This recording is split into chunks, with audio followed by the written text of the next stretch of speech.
In this tutorial we're going to manipulate the lettering text a bit more sophisticated. So instead of just doing regular straight line writing, if you keep your finger depressed, you get a set of choices. So you can put it on a curve or in a box so the lettering touches all the edges. If you use the 3 arc method, do a very gentle, shallow curve. Then choose the ABC, but keep your finger down and choose the curved one.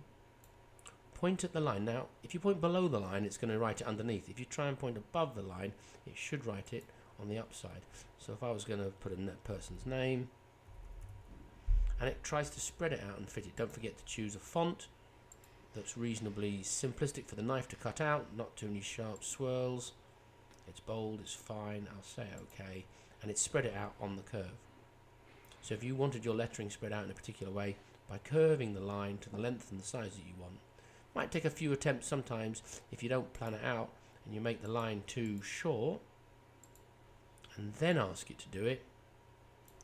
It still tries to do it for you, but will struggle to squish it all in and end up with it overcutting itself. So when the knife goes to cut out, you'll have problems.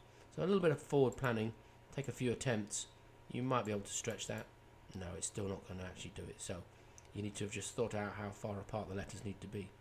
You can have a bit of fun with the curvy one if you really needed to.